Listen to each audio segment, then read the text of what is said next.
So, the Right Honourable Member for Holborn and St Pancras has tabled a motion for debate on the matter of privilege, which I have agreed should take precedence today. Inform the House that although I have selected the amendment in the name of the Minister for the Cabinet Office, I understand it is now the intention of the Government not to move that amendment.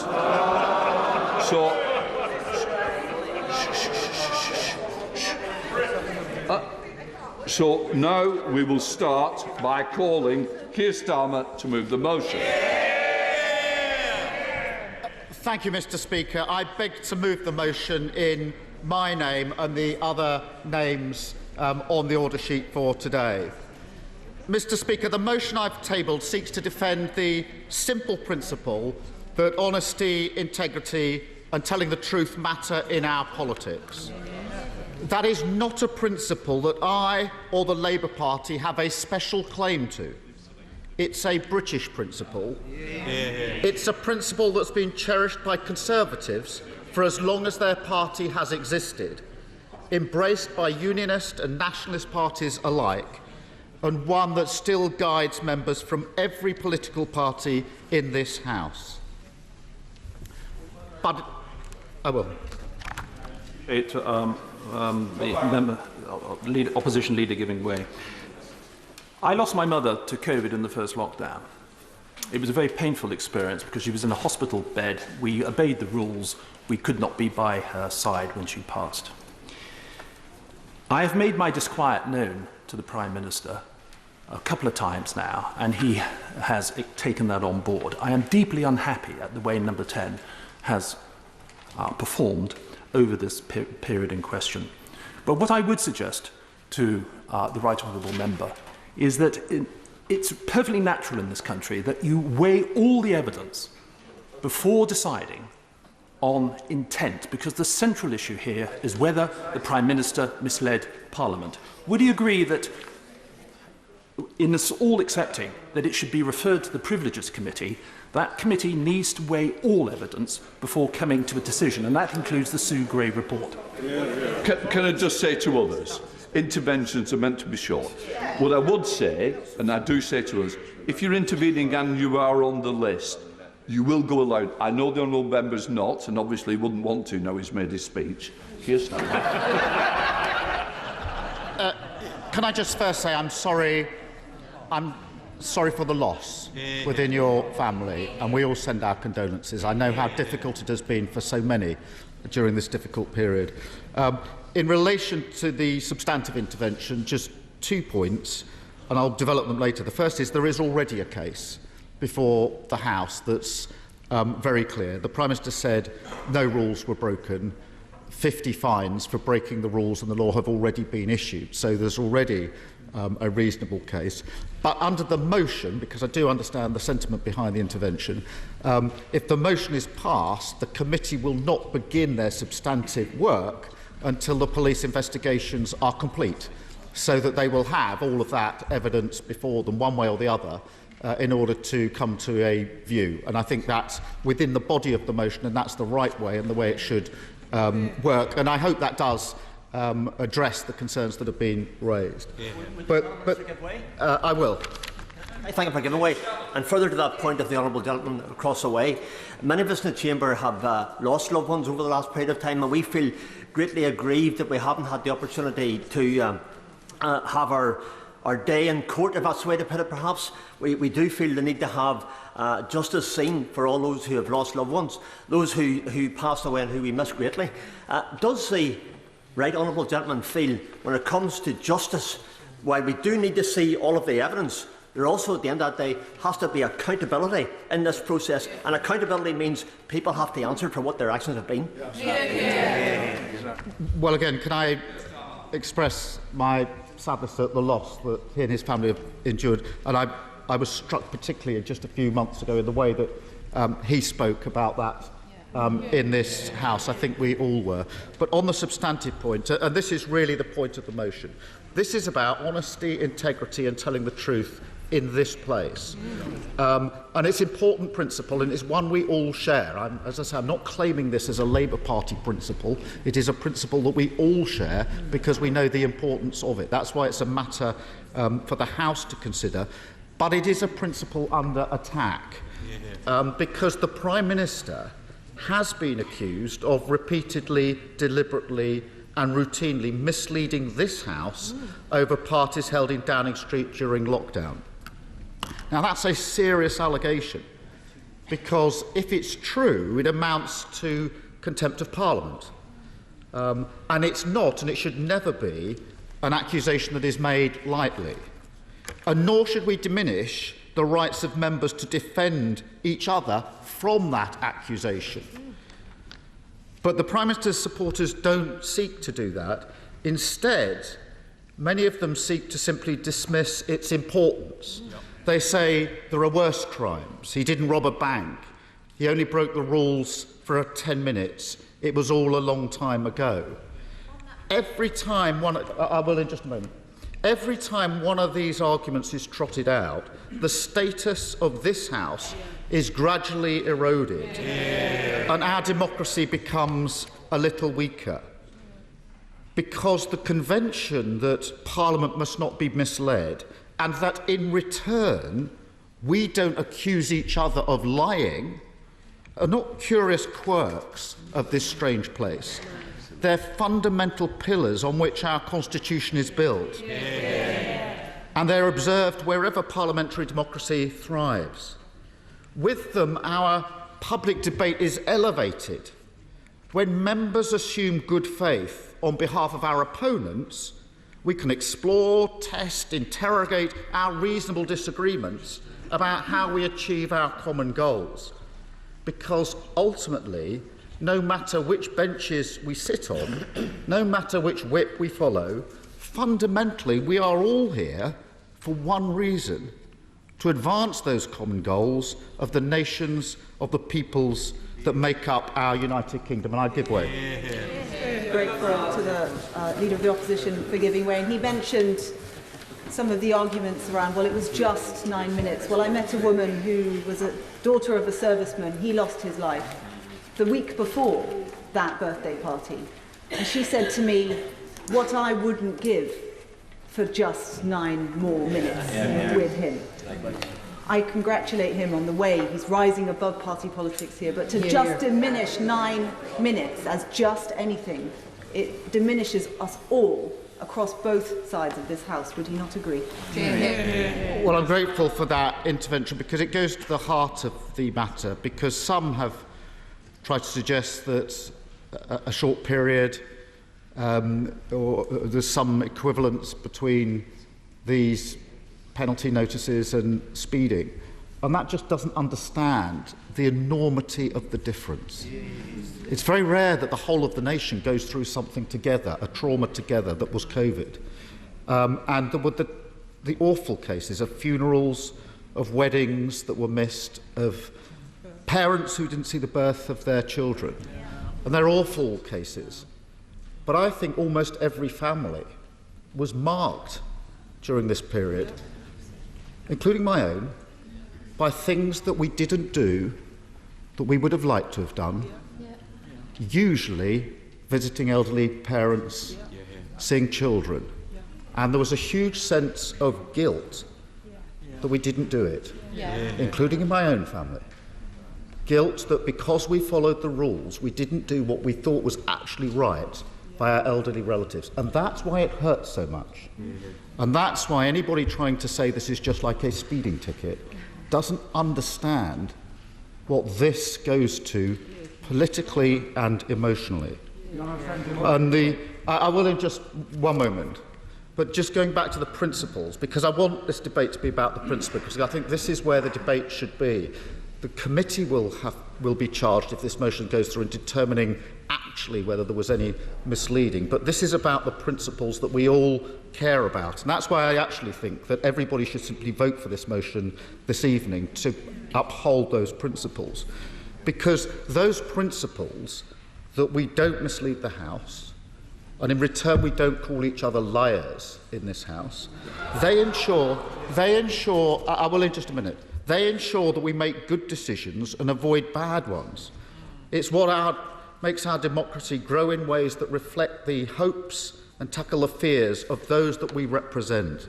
It's what makes our democracy thrive. It's what makes this House thrive. It's what makes Britain thrive. And Mr. Speaker, we don't have to look far to see what happens when that faith is lost and there is no hope of reason resolving disagreements. When nations are divided, when they live in different worlds where their own truths and their own alternative facts, democracy is then replaced by an obsession with defeating the other side. Those we disagree with become enemies. The hope of learning and adapting is lost. Politics becomes a blood sport rather than a quest to improve lives. A winner-takes-all politics where inevitably everyone loses out. I will give way, and then I'll give way to Mike. The Leader of the Opposition was big-hearted enough to say earlier that he unwittingly misled the House. I'm sure he'd agree with me that it's very important that we stick with the convention that we don't call each other liars. There's a good reason for that. 2 of our colleagues have been killed. There's been a lot of attacks on colleagues. So in this debate, can we just accept that everybody here is an honourable member, and when they speak here, they may unwittingly mislead the House, but they think that they were, for instance, abiding with the rules. So can we tone down the whole nature of this debate? Thank you for that intervention, and I will try to keep within those parameters and elevate this to the principle that we're actually discussing today, which is the principles that we apply when we're debating in this chamber. I will give way behind.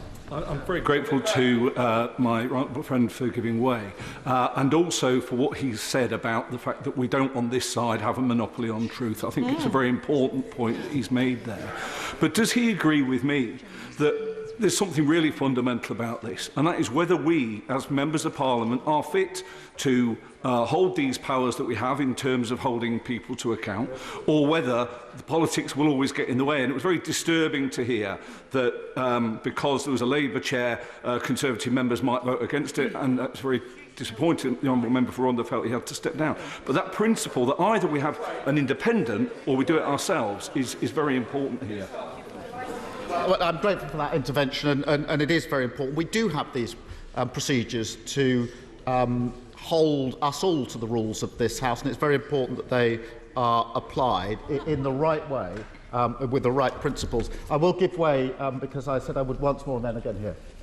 I'm grateful to him for giving way. He's making a very powerful speech. On the point of procedures, I wonder if you would agree with me that there is a bigger point here about Parliament's governance structures, that our whole system of checks and balances is completely out of date. It is beyond ludicrous that the arbiter of whether or not the ministerial code has been broken is the person who's accused of breaking it, in this instance the Prime Minister. Does he agree with me that we also need a wider look at those governance structures, which at the moment are simply not fit for purpose? Absolutely. Grateful for that intervention, because I do think it's a very serious point, because a lot of our conventions and rules and traditions are based on the principle of honour, and that people, members of this House, wouldn't, other than inadvertently, mislead the House. And that's why the rules are set, but they're set on that proposition. And if there is a member of this House, whoever that is, that doesn't abide by those principles, those honourable principles, then that tests or stress tests the rules that we have. I'll take one more intervention and then I will give way. I understand completely the position the honourable gentleman opposite said about toning down the rhetoric. I completely understand that. But let me just. I understand that position, but let me make this point, because I know the honourable gentleman over the years. We can't tone down the seriousness of this matter.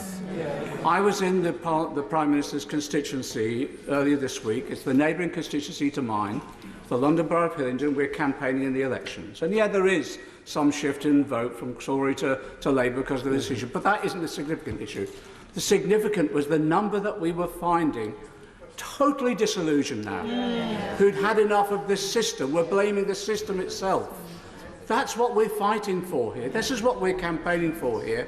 We're campaigning to restore the credibility in the democratic processes of our country. And I'm grateful for that intervention. I think it's a really important and powerful point, because if we don't pass this motion, if we don't take this opportunity to restate the principles, then we are all complicit in allowing these standards to slip. We're all complicit in allowing the public to think we're all the same, nobody tells the truth, there are alternative sets of facts. I will in 1 minute. I've given away a lot and I do want to make some progress, but I'll try and come back to the honourable member. But because the conventions... I'll make some progress and I'll try to come back to people where I can. The conventions and the traditions that we are debating this morning are not an accident. They've been handed down to us as the tools that protect Britain from malaise, from extremism and from decline. And this is important because the case against the Prime Minister is that he has abused those tools. That's the case against him, that he's used them to protect himself rather than our democracy, that he's turned them against all that they are supposed to support. And members opposite know that the Prime Minister has stood before this House and said things that are not true, safe in the knowledge that he will not be accused of lying, because he can't be.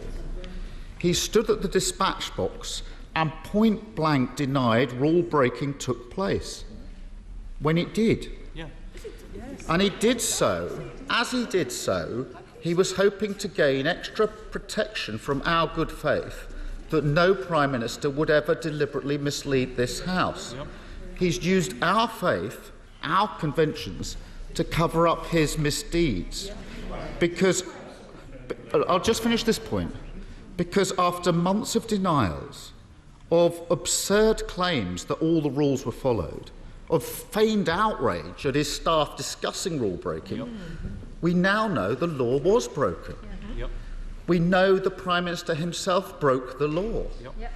And we know that he faces the possibility of being found to have broken it again and again and again. Because the police investigation is ongoing, we don't need to make final judgment on the Prime Minister's contempt of Parliament today. When the time comes, the Prime Minister will be able to make his case. He can put his defence, of course he can. He can make his case that his repeated misleading of Parliament was inadvertent as his defence, that he didn't understand the rules that he himself wrote. He can make that defence. That his advisers at the heart of Downing Street either didn't understand the rules either, or misled him when they assured him that they were followed at all times, or that he thought he was at a work event even while the empty bottles piled up.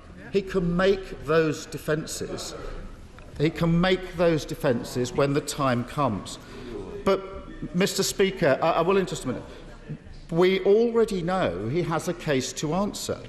The Prime Minister said no rules were broken, but over 50 fines for breaching the rules and the law have now been issued, including to the Prime Minister. And anybody who denies that simple fact has their head in the sand or has given up any interest in the truth, given up interest in the traditions of our nation in order to prop up a law-breaking Prime Minister. Now, the motion today would refer the matter to the Committee for Privileges, a committee that has a government majority. So no one can say the Prime Minister is not being judged by his peers. The committee would only investigate the Prime Minister for contempt once the police have concluded their investigation. So no one can say there is prejudice to the rest of the inquiry. And, of course, any findings the committee comes to, any sanctions they might propose, would then come back before this House as a whole, so no one can say it's too soon for the House to decide. It is a system of self-governance, and it should be, because with the great privilege that comes with sitting in this place comes the great responsibility to protect the conventions that underpin our democracy. I will give way. I'm grateful to the honourable member for giving way. On conventions, does he also agree that language is equally important, and therefore would he take this opportunity to distance himself from the honourable member who spoke earlier on, who said that he wanted to lynch another honourable member, or the honourable member who sat right next to him, who called members on this side Tory scum? He should distance himself from them.